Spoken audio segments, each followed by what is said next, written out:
that's my little route to this subject matter. My talk is about dams today. It's a really important issue. I've covered here in New England, and I've also been involved in numerous stories more from the editorial side for Mongabay, since I've been with Mongabay, stories coming from around the globe. Here in the US, we've been building dams for nearly 400 years. They were critical in fueling our nation's economy and industry and development, but they've had a number of unintended consequences, many of them on the environmental front, and especially for our native fish. So people have begun to sort of rethink how we deal with dams and how we can coexist with them and sort of have nature coexist with them a little bit better. And there's a few newer approaches. That's what I'm going to be talking about today. So, whoops. Oh, that's me. There we go. All right, so the fish. We used to have super abundant fish runs, river fish runs in our country, and those have taken a bit of a hit. There's a book by a guy named John Waldman. Oops, hello. No problem?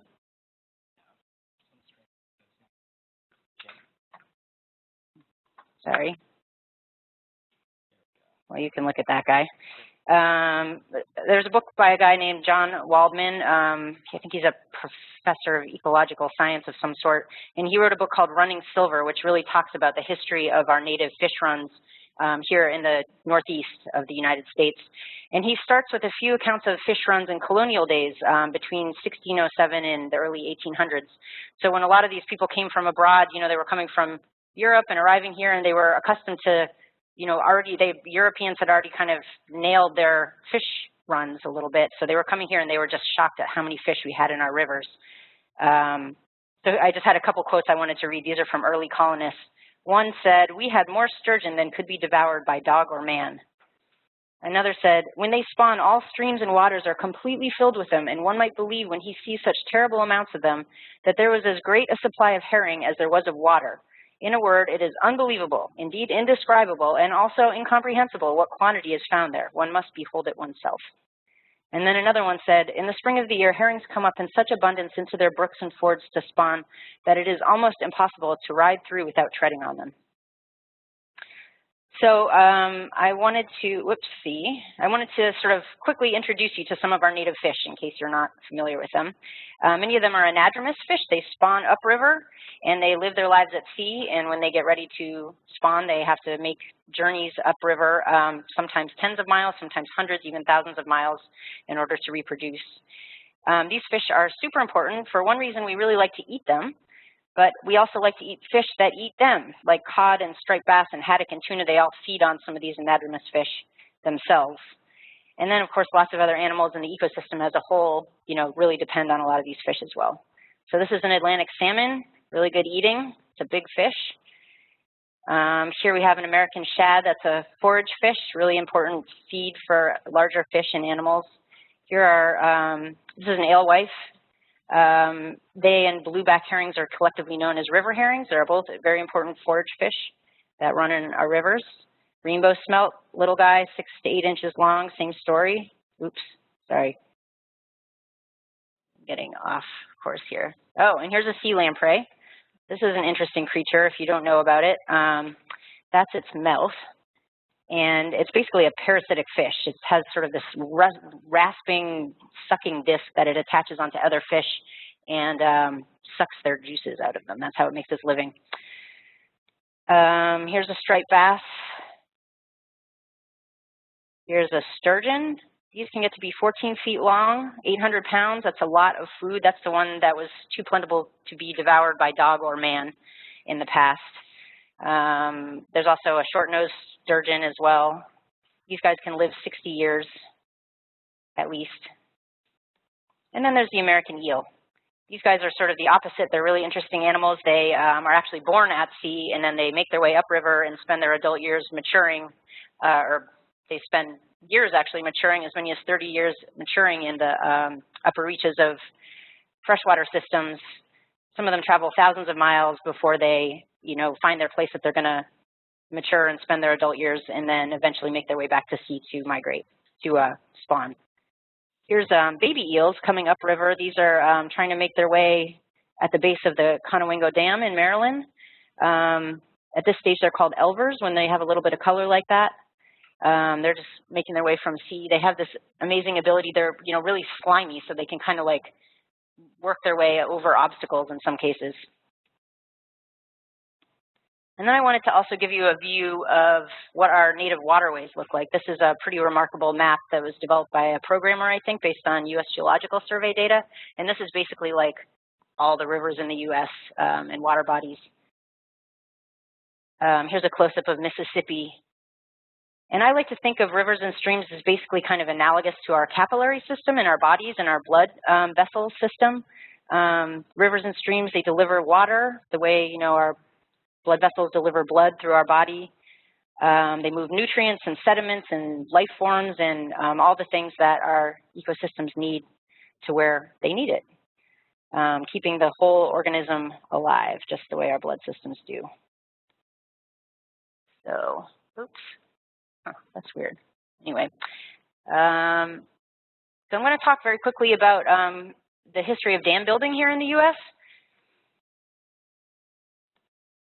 This is, whoops, oh, sorry. This is a postcard from 1910 kind of showing an old dam in New Hampshire. People think of U.S. dam building as kind of having its heyday in the early to mid 20th century, and there's a lot of truth to that. There was something like 30,000 dams built across the U.S. between 1950 and 1970. But we really started building dams a lot earlier than you might think, and we built a lot of them. One historical analysis of dams in Maine, they found evidence of 1,350 dams that were started to be built. The first one was built in 1634. And the researchers, in this case, it was research from Stony Brook University in 2011 paper. They found that by 1850, most of the dams on the small, the dams in the small rivers and tributaries in Maine had reduced the lake area available to fish for spawning in by to less than 5%. So fish only had 5% of their original habitat, and that's by 1850. So that was a long time ago. I was really surprised to hear that. And that the stream habitat had been reduced to 20% of what it was. By 1860, the authors of this paper write that the construction of large dams on the primary rivers in Maine caused a near total loss of accessible habitat to fish. And it's really important to note, too, that a lot of these old dams are still with us. They're not necessarily being used now. Over the years, some of them have been reinforced or enlarged, but some of them have been kind of abandoned, and they're just sort of languishing there on our rivers and streams, not really doing much for anybody. People pretty quickly began to realize that dams were a problem for fish, even in the early days. Almost as soon as people began building them in the U.S., other people began getting pissed off about them because they noticed that the fish runs that they depended on were disappearing. So in some cases, or many cases, it was the dam builders, and these were sort of, the mill owners, the early industrialists in our country that were pitted against farmers and ordinary people who relied on these fish runs for food. The farmers like to, harvest tons of fish and just toss them on the fields for fertilizer. So there were, a series of laws and so forth in New England and measures taken to create seasonal openings for fish, or sometimes you would have vigilante crews coming and busting dams open so the fish could get past. People trying to craft little devices, little early fish ladders to get the fish over the dams and whatnot. There's one story from Coonamessett River in Falmouth, Mass on the Cape. This river once contained some of the largest populations of brook trout and alewife and blueback herring in southeastern Mass. In the late 1700s, 3 mill dams were built. People were kind of up in arms about this because they noticed that their fish went away. So the town created a herring committee, an elected committee that had the power to remove any obstructions that they deemed necessary to restoring fish passage on the river. This really divided the town, and it came to a head in what was known as the Herring War, which happened, I found a bunch of different dates. It was either like 1798 or 1806, somewhere along there. And a group of, on the kind of pro-dam, dam owner side came together on the town green, and they packed a cannon full of alewife fish as kind of an act of protest. And they lit the fuse, the cannon exploded, and unfortunately what ended up happening was that the gunner himself ended up getting killed, no other casualties, but that was the Herring War. This turned out to be a really long story, The dams, I think, I'm not sure all of them, but at least some of them remained. In the late 1800s, the impoundments were turned into, behind the dams where the water collects was turned into cranberry bogs. And then, in more recent years, there developed some fish passages and aids to these fish to try and get them over the dams. But as of 2011, just a couple years ago, the town was still debating what to do about these dams. There's one side of the town that was super attached to the cranberry bogs, and they were, now these dams were historic structures that they wanted to preserve as part of the town's identity. And on the other hand, there was a group of people who were really concerned about fish passage and wanted to do something about that. So just this past July, Falmouth got a grant to remove one of the dams, but it just goes to show how tough it can be to resolve some of these issues that are so long-standing over hundreds of years, 250 years for these dams on the Coonamessett River. Okay, so when I started reporting this, I was a freelance reporter, and I was working on a story for Yale Environment 360 about nature, about some of these new approaches to getting fish over dams that really caught my eye. And I was interviewing a woman named Laura Wildman, who is a hydrologic engineer, I guess you would call her, with a group called Princeton Hydro. And she's been really involved. She used to work for American Rivers, and she's been really involved in taking out dams and re-engineering dams over the years. And one of the first questions I asked her, well, how many dams are there in the U.S.? And what she said actually really kind of blew my mind. I didn't realize this. First of all, she said, nobody knows. They don't know. There's all kinds of estimates. There are various lists, but all the lists that are maintained use different criteria. So they often rely on state dam safety inventories, which are done by different states. But some states have one state dam safety officer. Some states have 5. Some states count only dams over 25 feet tall, which is a huge dam. Some states count dams that are 6 feet tall. So the numbers really don't match up, and they vary all over the place. And she told me that when people try and go out into the field and ground truth, like the state dam inventories, they find that they're totally wrong, anywhere from 13 to 60% inaccurate.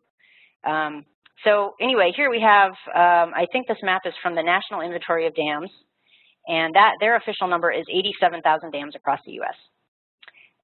But that only includes dams greater than 6 feet tall that meet certain criteria. And some of the dams on the list are, gathered from lists that are only dams greater than 25 feet tall. So it's not a complete list. Laura Wildman has tried to figure out a better number. She says probably over 100,000, maybe even 1 million. So what you're looking at here, I don't know if you can tell, the red dots are what are called high hazard dams, and that just means that they're not in danger of failing or causing problems. It just means that if they failed or were misoperated, they would cause a loss of human life and significant property damage. Those are the red ones. The yellow ones are significant hazard dams. That just means that if they failed, there would be significant property destruction, but nobody would die. And the low hazard ones are the black ones. That just means it wouldn't be too bad if they failed. Roughly 1/2 of the dams in the U.S. are privately owned. The other ones are federal, state, or local government. And then out of that total number, I assume this is sort of a hard figure. Something like 2,500 of the dams in the U.S. are hydropower facilities. So, I mean, that's like, 2.5%. So a lot of the dams that we have aren't generating electricity, and many of them are doing other useful things. They're like controlling floods, they're providing navigation, they're doing lots of good stuff, but they're not necessarily providing electricity. And hydropower provides about 7% of U.S. electricity. So I asked Laura about the number of dams in New England. And I'd heard, I've been in communication with people from NOAA, and they were, I'd heard this number, 25,000 dams in New England, just our region. And she says that most likely comes from the state dam safety inventories, which aren't reliable, as I mentioned. And this is a quote from her. She said, "Every river I've ever walked in New England, I find dams that aren't on dam safety inventory, every single river. There's never been one river that I've walked that I haven't found barriers that aren't on the inventories." So I guess the short answer for me is we just don't know how many dams are out there.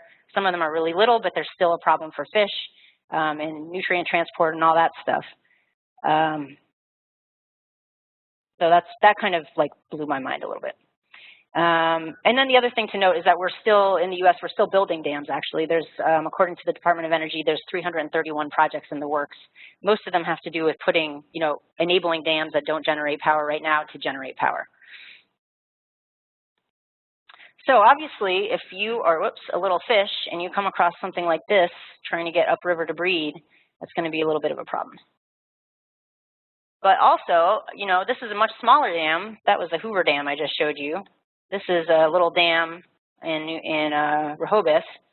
But that's going to block you as well. That looks like it's maybe like 6 or 8 feet tall. I don't know exactly, but there's a lot more dams in this size category, and they are going to stop you in your tracks as well. Also, it's worth noting that, you know, dams can be a problem for fish trying to get downriver as well, especially fry, little fish trying to get back out to sea. Especially some of the big dams, they can, you know, have trouble in the turbines. Fish like eels that are mature, you know, they can, I've seen like really pretty sad pictures of, you know, eels that get all mangled up in the turbines on their way back down. So the term that you hear is the loss of connectivity, loss of river connectivity and habitat connectivity. And this is the Connecticut River watershed. The blue will show you like pretty much that was like, the blue is like where all the streams and rivers are naturally in the Connecticut watershed. The little purple on the left down at the bottom where it's all kind of dense in there, that's what fish can access, could access as a result of the dams on the Connecticut River watershed. Dam building there started around 1850. Fortunately, there have been a number of efforts to mitigate those dams and create fish passages around them. And the U.S. Fish and Wildlife Service, who generated this map, says that on the right, we can see now where the fish can get, which is about 1,000 river miles, 1,000 miles of historic habitat. So some of these fish passage measures can help, but that slide on the right can really give you a sense of how much of the range of these fish gets cut off, can potentially get cut off. So what has become of all these fish that I showed you before and introduced you to maybe? One study showed that populations of 24 diadromous fish in the North Atlantic region are now down to less than 10% of their historic population size, and half of those are down to less than 2%. So the fall off in numbers is sort of indisputed in terms of the fish populations of these river run fish. This shows you American shad and river herring, and these are the figures I think up until 2010. You can see this is the commercial landings, but that is often used as a measure of how many fish are out there. And you can see that those are falling. And I want to be very clear about this. We can't blame these population drops in fish entirely on dams. I'm not trying to do that or suggest that in any way. These fish are facing lots of other problems as well. A lot of them are scooped up out at sea and overfished. Pollution is a problem. Now the ocean water is warming, and that's starting to pose a problem for certain species. There's invasive species. They're just, you know, they're dealing with a lot, not just dams, but dams are definitely acknowledged to be one contributing factor. In terms of the fish that I showed you before, let's see, the alewives and blueback herring, the river herring, are both considered species of concern by NOAA. In fact, in the last year actually, this spring, these runs were at an all-time low, historic low in Connecticut and Rhode Island in any case. But the suspect, you know, is compounding, you know, the dams and all these other problems. The suspicion is that they're really getting heavily fished at sea at this point. Atlantic salmon, that nice big juicy fish I showed you, first of all, that's endangered in the United States.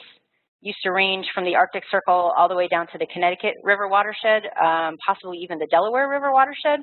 But it was gone in the early or mid 1800s from the Connecticut River basin.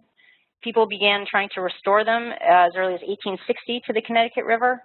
And there were many attempts over the years. And then in 2012, the Fish and Wildlife Service just kind of gave up. They said, we've been trying this for almost 200 years now, and it's just not working. The water's too warm, so we just kind of gave up on restoring them that far south. And now those Atlantic salmon are basically restricted to eastern Maine, down east Maine.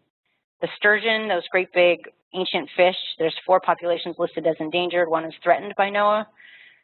Sea lamprey is considered in decline, not listed. American eel, just this month, Fish and Wildlife Service declined for the 2nd time to list it as an endangered species. That's, they say the population is stable, which is good, but that's kind of a controversial ruling. And then those striped bass, stripers seem to be doing okay. So that's good. I also want to point out that dams have constituted like just a major injury to Native American communities across the country. This is Celilo Falls on the Columbia River, which I visited when I lived out there any number of times, only it doesn't look like this anymore. In 1957, the Dalles Dam was built, and they flooded this whole thing. But what you're looking at here is a photograph of Native American, a variety of tribes that came here from time immemorial to catch fish because the salmon runs were so intense in this stretch and seasonal and predictable, and the communities just really depended on it. And so they would come and fish here every year. But the dam flooded it out and dried it up, and it's sort of an extremely painful loss for those communities. I watched the movie Damnation, which you guys might be interested in. It's kind of a documentary, a little bit over the top, but pretty good, I think. And they interviewed this man named Elmer Crow, who's a Nez Perce elder. He died a couple years ago, but he was recalling what it was like to be here as a child when the falls, the natural falls, were still around. And he said it sounded like 1,000 people beating oars upon the water, but it was the salmon coming up the river. But that's gone. Just blank. So people have been trying to get fish over dams in a variety of ways over the years. The main way, until recently, the main sort of modern technique developed since the early 1900s were fish ladders, which are often referred to as structural or technical fishways. There's a lot of different designs, but the idea is pretty much the same. You have a series of ascending pools, and the fish can kind of jump from one pool to the next and then rest in the pool before they try and make their way up a little bit further until they're out of the ladder and over the dam or whatever the obstacle is. Most of the dams in the U.S. do not have these structures appended to them. Some of them do. Some of them work very well, and some of them don't work very well, or they don't work for all the species in the river. They may work for 1 or 2 species. Some are kind of relatively like modest designs, like this one in Rhode Island, and then some are pretty elaborate. I understand this one doesn't work too well. This is kind of a beautiful one I found from Germany. That one's kind of pretty too. I don't know how well these ones work here. This is a pretty elaborate one, but it just gives you a sense of how, what the diversity is. There's also fish elevators. They actually, I don't know how they do it, but they somehow load the fish into the bottom of the elevator and then are able to raise them up over the dam and shoot them out through a pipe into the river at the top. There's also, especially in the West Coast, often resort to barging and trucking fry around the dams, going downriver, especially. And then there are people who do it in an even more labor-intensive way. This is the Palisades Mill Dam on the Saga River in Rhode Island, near me, where I live. It was built originally in the 1700s. On the right, that structure you can see kind of on the right-hand lower corner, that's an old fish ladder that was originally built in 1908. And this guy named Bill McWaugh was so disgusted every year he would see the river herring kind of, they're missing, they basically just can't find the entrance to this fish ladder, so they go up to where the dam is and they're just kind of beating their heads against the dam. They really want to get upriver, but they can't go any further. And so in 2010, he started bucketing, like creating a bucket brigade basically to lift the fish up and over the dam. So he has a bunch of volunteers that come out every year and they just bucket the fish up. I didn't find a good picture of that. But next to that fishway leading up to the dam, it's a little hard to see, but there's a board kind of, that's like the boardwalk that he kind of hangs out on and buckets those fish up and over the dam. So I mentioned that the river herring runs in Connecticut and Rhode Island were at an all-time low this spring. I think spring 2014, something like 74,000 showed up on this river. But this year there were only about 15,000. So that gives you kind of a sense of the scale of the decline just in the last year. But again, the suspicion for the immediate decline is commercial fishing, not dams. Anyway, that's obviously a pretty labor-intensive solution. I don't know if you can see this, but there's some fish in that picture. When I visited this dam in spring of 2014, it was like the middle of the fish migration season, but it was still pretty cold, so there weren't a ton of fish in the river. But these guys were just kind of waiting for Bill McWaugh to show up and lift them over the dam. I just wanted to mention quickly a few other problems with dams besides just the fish passage issue. First thing is that they really affect the water quality of the rivers. In the impoundments behind the dams, the water is still and it has a chance to warm up a lot, which isn't great for aquatic life, and it also can become low in nutrients. They prevent natural sediment flows, and also they're really expensive to maintain, and we have a pretty big maintenance problem with our dams. You may have heard of the storms in South Carolina that were so devastating earlier this month. I think something like 21 dams failed in South Carolina as a result of those rainstorms. The Association for State Dam Safety officials says that the potential for catastrophic dam failures is increasing. Between 1999 and 2008, the number of state-regulated dams that had problems that left them susceptible to failure tripled from 1,400 to 4,400. So that gives you a sense of what the problem is. This is a picture of the dam that failed after a big rainstorm in 2010.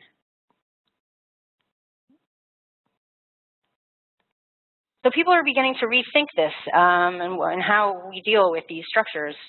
And one thing they're starting to do is to take dams out. People say that this is the best, fish biologists will tell you this is obviously the best solution because it's immediate, it's permanent, and the fish are really pretty resilient and they will come back. The first big project was the removal in 1999 of the Edwards Dam in Maine on the Kennebec. It was only producing about 3.5 megawatts of power, so they decided that the fish were more important, I guess, and that's considered sort of the first really big dam removal in U.S. history. I think 1,150 dams have been removed since 1912, but 850 of those came out in the last 20 years, so this is something that we're doing more and more often. Last year, there were 72 across the country. So this is a picture of the Glines Canyon Dam in Olympic National Park, and it's really kind of one of the focuses of that movie Damnation that I mentioned.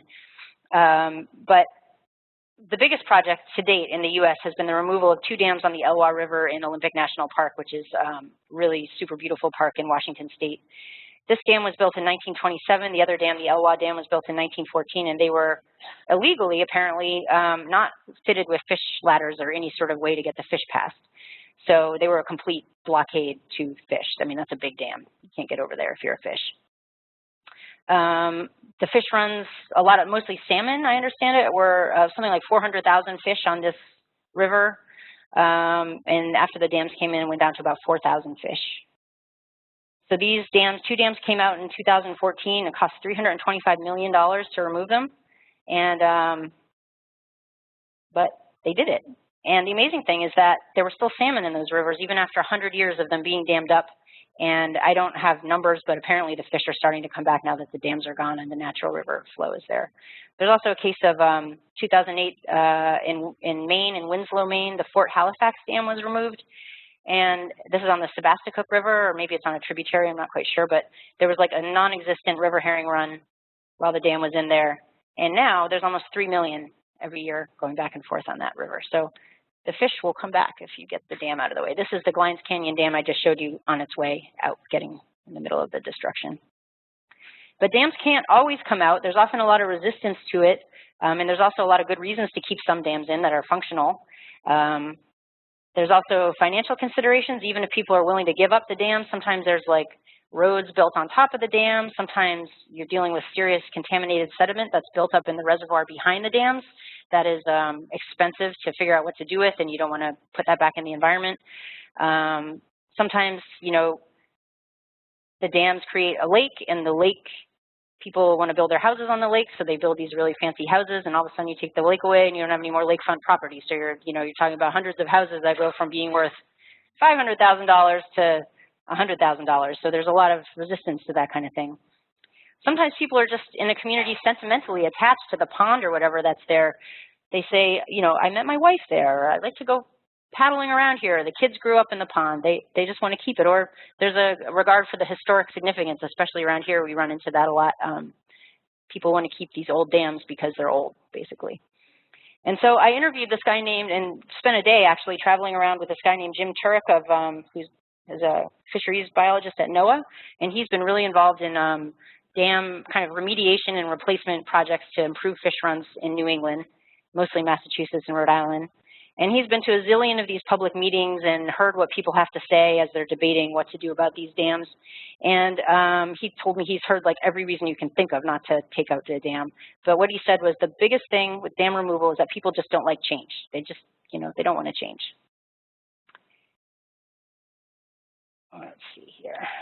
So if you can't take a dam out, there is an increasing movement to, you can't see these, to turn to what's called nature-like fishways. And the basic idea is to sort of simulate a river with natural materials and natural flow conditions using rocks and things like that to try and create a more natural habitat to get the fish over the dam. And this is kind of what got me into this whole story in the first place, because I saw some press release or something about a nature-like fishway going in, and I thought, wow, that's cool. That's a really interesting, way to solve this problem. And so that's sort of how I got into reporting this particular story. The idea originated in Europe in the 70s and has been sort of building steam here in the 80s and 90s. When they're built right, the idea is that they should deliver a lot more fish and a lot more species of fish up and over those dams. They offer more habitat, and they, don't need as much maintenance as a big, concrete wall or as a fish ladder does. And they look, they look more like natural streams. So this is a picture of like a side view. You can kind of see like that big gray blob is the dam, and they really just let the fish get over the dam is the idea. They don't take out the dam or anything of that sort. Oops. Let's see here. So here's a nature-like fishway that I visited with Jim Turek on the Acushnet River. They didn't do any dam removals on the Acushnet. This is in that goes out to Buzzards Bay, and this was in New Bedford. The river herring, there were three dams, I think, 3 fish passage and improvement projects on the Acushnet. Before they went in, there was something like 400 river herring on that river. After the projects went in, they're up to 10,000 as of this spring. And this one was built, I think, in 2014. In the background, though, you can still see kind of the impoundment that is created by the dam that this fishway gets the fish over.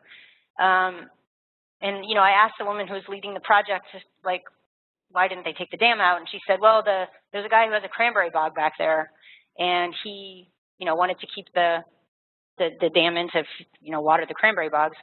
But she said, oh, but he might be willing to sell in like a few years. So this is kind of a nice illustration of why nature-like fishways can be like a little bit short-sighted potentially, because here's a situation where they probably could have taken out the dam altogether if they waited a couple of years. But she didn't seem too concerned about that. So these things are kind of everywhere. I was in Michigan, that's where my husband is from, and I stumbled across this nature-like fishway just like in my travels there. It's actually having its ribbon cutting this week or next week, I think. It's in this town of Frankenmuth. The idea is that it will open up fish passage on 73 miles of historic spawning grounds that the fish haven't been able to reach since 1850. And I don't know why they decided they couldn't take this dam out, but Frankenmuth, if you've ever heard of it, it's an extremely kitschy, like, tourist town that has, like, its shtick is that it's like a Bavarian town, and it's kind of a horrible place if you ask me. But anyway, the city website says that the project enables the continuance of existing commercial boating and maintains the river profile property owners and park users enjoy today. The project is a keystone activity to developing new tourism markets through ecotourism. So that sounds to me like people just, like what Jim Turek said, people are just resistant to change a little bit. Anyway, here's another kind of nature-like fishway. This is a bypass channel. It kind of takes fish on a little journey around the dam. And here's an example of one on the Naugatuck River in Connecticut.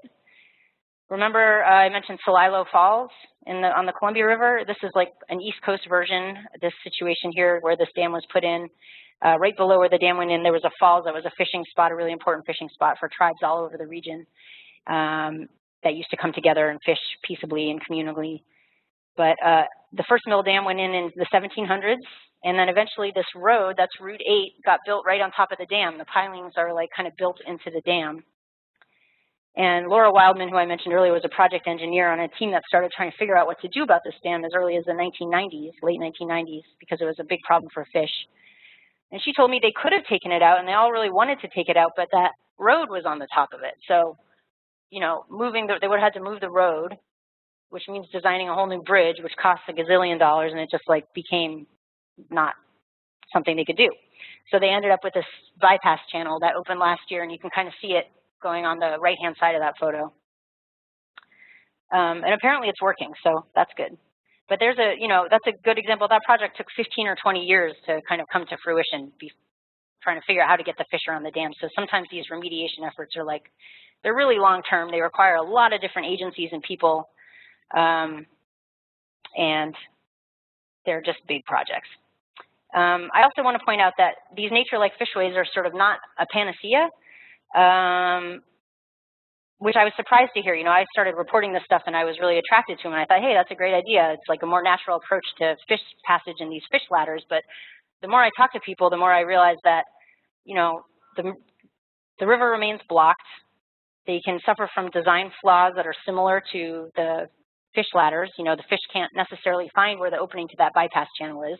I think that this one was designed in such a way, you know, we're getting better at designing them to be able to attract the fish and do it right. But, you know, there's a learning curve and things like that. And so Laura Wildman says, nature-like fishways, she says, they're not even close to the benefits of something like removing a dam. The barrier still exists, the problem still exists, the maintenance issues will exist, they're artificial structures.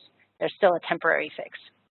So, you know, 200, 300 years down the road, what kind of condition is this going to be in? Is it something that people are going to have to be maintaining? It's a question. Meantime, fish can get by a little better. The other thing you often hear about are run-of-river dams. And they're, you know, desirable or touted because they don't create major impoundments. A portion of the river water can continue to go through the dam, so they don't create these giant impoundments which flood a lot of forest land or, you know, terrestrial habitat and potentially, like, you know, displace people and whatever. So they're, you know, kind of people are turning to them more and more as like a greener alternative, I suppose you would say. But International Rivers, it's a major, they're a big, you know, anti-dam, they're a river advocacy group. But they say the definition of such projects is obscure and their impacts poorly understood. Run-of-river has become a kind of greenwashing. So keep your skepticism if you hear about how great these run-of-river projects are. This is the second largest hydropower producing dam in the United States. It doesn't have much of a reservoir, but you can see that there's a huge, you know, the dam is 178 foot tall, and there's no fish passage. It just blocks the fish. They can't get by it. So one thing that some people are doing is trying to update the design of these technical fishways to be a little bit fish friendlier and to take into account the needs of the various species. Many of the designs that are in use today of the, like, you know, the sort of bridgy, rickety, like fish ladder things that you might think of, they were developed about a century ago, and the idea was really to help salmon and these big-bodied fish that can jump high, athletic fish, muscular fish, salmon and trout. And then they just stuck them onto other rivers where they, in sort of, you know, they may pass trout or salmon, but they may not be so workable for smaller fish that can't jump as high. And so I also met with this man named Alex Harrow. He's an ecologist with the U.S. Geological Survey. And he says, many of the design criteria for technical fishways up until now have basically been pulled out of a hat or based on anecdotal experience. So there wasn't a lot of science behind the way these things were being designed. He has this amazing facility at the USGS. It's basically a 130-foot long indoor river where they can, you know, put a bunch of rocks in, they can change the flow of the water through it, and they can stick fish in there and actually test and videotape and monitor exactly how they behave in different environments. And so he tested, I think, 15 of our northeastern diadromous fish species to try and really figure out biomechanically, like, what can they do, what can't they do, and how can we design fish ladders better for them. So he designed this fish ladder. This is a situation in, this is a great example of kind of what I've been talking about. This is Horseshoe Falls Dam. It was built around 1730. It's in Rhode Island, and it's considered one of the most photographed spots in Rhode Island. It's a beloved dam, and nobody, you know, just taking it out was not an option. So Harrow, using his new data, designed a different, better fish ladder to get the fish up and around it. So you can see a fish ladder there, and then there's also a special eel ladder, eel passage created, which I don't have a picture of, but it's sort of like this weird, it's lined with this like weird texture that's really nubby, so the little tiny eels can sort of work their way up. Increasingly, you see projects, big projects that take advantage of several of these approaches. You know, they may remove, use dam removal, use better designed fishways, put in some nature-like fishways. They do, you know, kind of all of the above type of approach. And this is the prime example in our area is the Penobscot River in Maine. They removed 2 dams. It's a huge system. I mean, you can kind of see at the top, like that's like most of the state of Maine. I'm not quite sure how many dams there were originally, but they removed 2 dams, they bypassed a 3rd dam, they improved fish passage at 4 dams, and then they actually managed to increase the production of energy at, I think, 6 dams on that river system. So they managed to basically maintain the amount of energy they were producing, but open 1,000 miles of river habitat to fish going up and down. And this was like a huge effort. I think it was like 20 years in the works to do all this. It's ongoing, the project is ongoing. It was a collaboration between the Penobscot Indian Nation, the 7 different conservation groups, hydropower companies, state and federal agencies. So they really needed to work, it was an immense project, I guess that's all I'm trying to say here. This was the VZ Dam that was demolished in 2013 on the Penobscot. Maximum height was 30 feet, and it had created an impoundment that was almost 4 miles long. So it was a big mark on the landscape, and this thing is gone now. 30 feet, I think it 30 feet high, I may have said that already. And then here's one that I've already showed you a couple of dams here. This is in Rhode Island. This is the Pocket Upriver. There were 6 dams on there dating to the 1700s. Right now, today, I think they're still doing work on that. I'm going to kind of walk you through the 6 dams, like starting from the left. The oceanmost dam is the White Rock Dam. That's coming out as we speak. The next 2 dams, Potter Hill and Bradford, they have fishways on them, but they're not getting the fish passed. And so I think the studies are still ongoing to try and figure out, like, can they improve the fish passage, or do we need to take the dams out, or what? The next one is the Lower Shanak Falls Dam. That one came out in 2010. Horseshoe Falls, that nice photogenic dam I showed you, that has a new fancy fish ladder. And then the Canyon Mills Dam, the last one, the last barrier there, that was completed in 2014. And they did a rock ramp over it, this is a picture of the rock ramp. And that on the left, that's Jim Turek. In the middle is Alex Harrow, the guy who did the indoor river experiments, and then his grad student, who's named Rebecca. I don't remember her last name. Okay, let's see here. So I'm kind of wrapping up here, but I wanted to quickly turn our attention to what's happening in the rest of the world, like these changes that I've been describing with the new kinds of fishways and the willingness to consider taking out dams. That's sort of a U.S. phenomenon, and to a certain extent European. I think there's a little bit of work happening in Japan and maybe Australia, probably other places I'm not aware of, but globally the picture is very different. Right now, essentially, and this is something that we do a ton of work on at Mongabay. If you're interested, I really suggest you just do a search on dams on mongabay.com, because we have probably hundreds of stories from around the world about the effects of these big dam projects that are going in everywhere in the south. Basically, they're focused to a large part in the tropics. There's something like one statistic I saw said around the world there's 48,000 dams taller than 50 feet. That's kind of the official number, but that's from 2000. And many big dams have been built since then. So in recent, the last decade or so, there's, people are concerned about climate change. They want carbon-free electricity. They want energy independence. There are rising economies. People want electricity. They want the things that we have here. They want industrial development. They want a better standard of living. And so a lot of governments are turning to hydropower because they have these immense, gorgeous, untouched rivers that could generate a lot of electricity. One of the epicenters of this is the Amazon. And this shows you on the left, we have the black dots, or I think those are, does it say? Oh, it doesn't say. That's so interesting. The black dots are the dams that are already constructed in the Amazon, and then oh gosh, I can't tell. There's the yellow and pink dots are dams that are either in the planning stages or about to be, or either planning or proposed or something like that, or planning or under construction, I should say. One figure I saw said there's at least 60 large dams in Brazil being planned. Ecuador, Peru, and Bolivia are planning dozens more. There's plans on 5 of the 6 tributaries of the Amazon and most of those, or at least a few of those, are completely undammed at this point. I've also seen the figure that there are 412 dams kind of either already in operation or being planned or under construction in the Amazon basin. I don't know how much. I don't know what number's right, but anyway, there's a lot. So we have, at Mongabay, we have a reporting initiative, a whole reporting initiative over the next couple of months that's really focused on infrastructure in the Amazon, going into the Amazon right now, and most of that is really focused on dams, big dams being built there. Obviously, there's like amazing fish diversity. There's new species being found all the time on Amazonian rivers. These dams are going to create just the same kind of problems that we've been facing here for those fish. Many of them, just like ours, are anadromous, or they migrate thousands of miles, even if they stay in the rivers. They supply food for millions of people living in that area.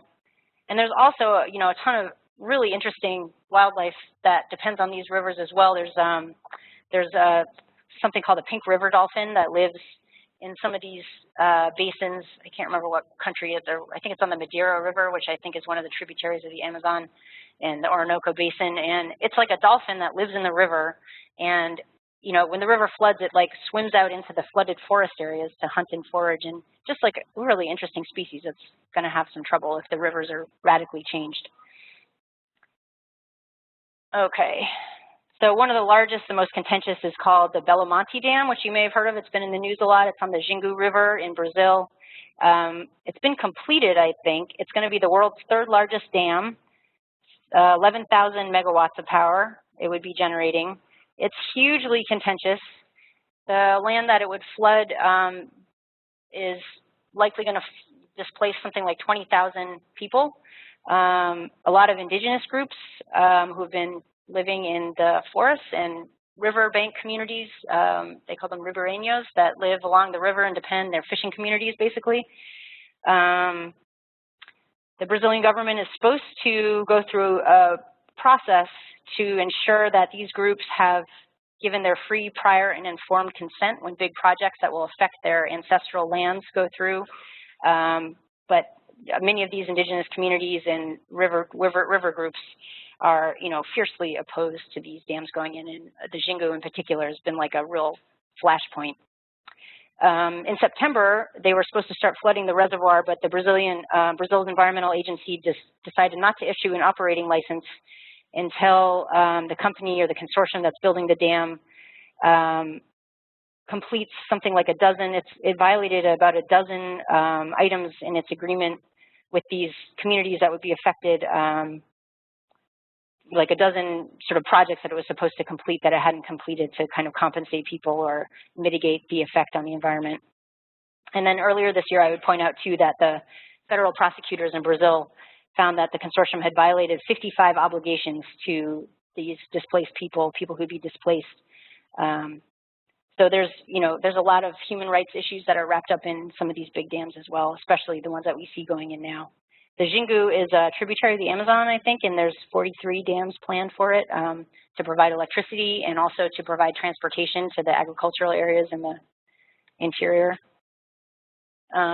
This is a Three Gorges Dam. I'm sure you've heard about that. That's the biggest in the world. It's 600 feet tall, completed in 2012 on the Yangtze in China. It full capacity of 22.5 gigawatts, which Reuters says is more than enough energy to power Pakistan or Switzerland. In building this thing, they displaced 1.2 million people, reportedly. And the reason this has been in the news a lot lately is because Chinese scientists have identified a 30-fold increase in the number of small earthquakes behind the dam, I think, in the reservoir area that they're sort of attributing to the building of the dam and the weight of the water on the geological formation. So it has a huge impact. And then I also just want to point out quickly that China is, you know, a major player in, you know, dam building projects in the Amazon. You'll often find that there's a Chinese company that's building it. They're construction experts that are building dams around the world. And I think 70 nations is what I heard. But there's dams going in all over the place in the global south. The Mekong River Delta, there's something like, or Mekong River, I should say, something like 133 dams planned.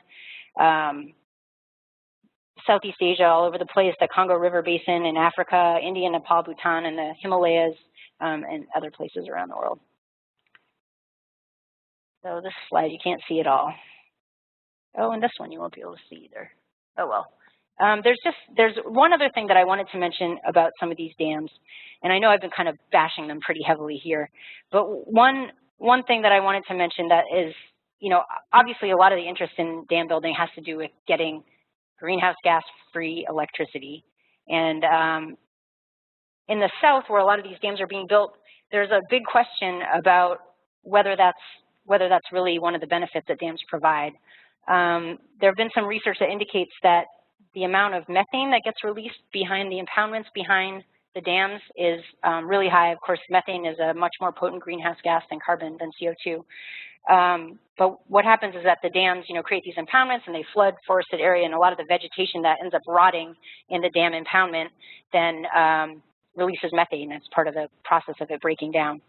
And I think people were aware of this, but there's some more recent research that indicates that the amount of methane that these dams can be responsible for releasing is much larger than anybody realized, and much larger than is accounted for by the United Nations Clean Development Mechanism, which is what allows these dams to be eligible to trade, to sell carbon credits to European nations that have carbon trading schemes. So the balance there may be off by orders of magnitude. Europe agrees, European country agrees to, I don't know if you know how this stuff works, but a European country agrees to only emit a certain amount of greenhouse gases, but if they go over, they can buy sort of credits that are supposed to be related to projects that save carbon emissions or greenhouse gas emissions. And so the numbers may be off. Also, the amount of methane being released may be larger than the IPCC accounts for in their climate modeling. So that's just an added concern about kind of questioning this idea that dams are purely kind of climate-friendly energy. So I wanted to end on a more somewhat more hopeful note by talking about some of the solutions that people have been proposing. A lot of them kind of apply to the US, but there's some interesting ideas out there. This one I actually didn't think too much of, but that guy, John Waldman, who wrote Running Silver that I mentioned, he recently wrote a piece in Yale Environment 360 proposing that in the US we should take out a bunch of dams and then build solar or wind infrastructure on the land that gets drained. I was wondering, well, who's to say that that land is appropriate for wind? I don't know. Didn't seem to be totally on target. But there's people who are proposing building turbines on non-biological systems, like in water mains and sewer pipes, which would be an interesting way to harvest electricity without interfering with fish or other ecosystems. There's also some of these kinetic or freestanding turbines that don't require dams to function, that you can, sometimes they're referred to as micro hydro projects, that, they're small scale, they're distributed, they're not going to get you enough power to power Pakistan the way the Three Gorges Dam does, but they're a much lower footprint. And that woman, Laura Wildman, who I told you I met and kind of quoted from a little bit before, her idea I thought was a pretty good one. She really advocates for long-term planning and zoning. And it sounds a little bit mundane, but her idea is really that we have to be thinking about what is on our rivers and thinking about it in terms of like 50-year, 100-year, 200-year scales, and really planning ahead for when a dam comes up for maintenance, or when decisions need to be made, when the road that goes over the dam comes up for maintenance. Maybe that's an opportunity to take the dam out. And she pointed out that Vermont has something called the Vermont Rivers Program that's really starting to think in more of that big picture, long-term kind of way about what they want to do over the long haul. Because, as I pointed out on a couple of occasions, these projects, they take, decades to come to fruition. Even like the Penobscot project that I mentioned, it's like, took 20 years or something. So, and then I'll just end with a little quote from her. She says, if we want to think about sustaining diadermis fish in the long run, we have to have a really big picture that seems unrealistic to obtain right now. And then we got to get down to the grunt work, she says, of doing all this planning and zoning on the long range. Okay, so I'm going to stop right there. Thank you so much for listening to me, and I would welcome any questions that you have.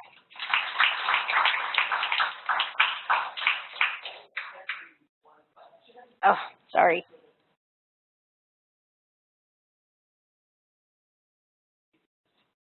Oh, right, okay.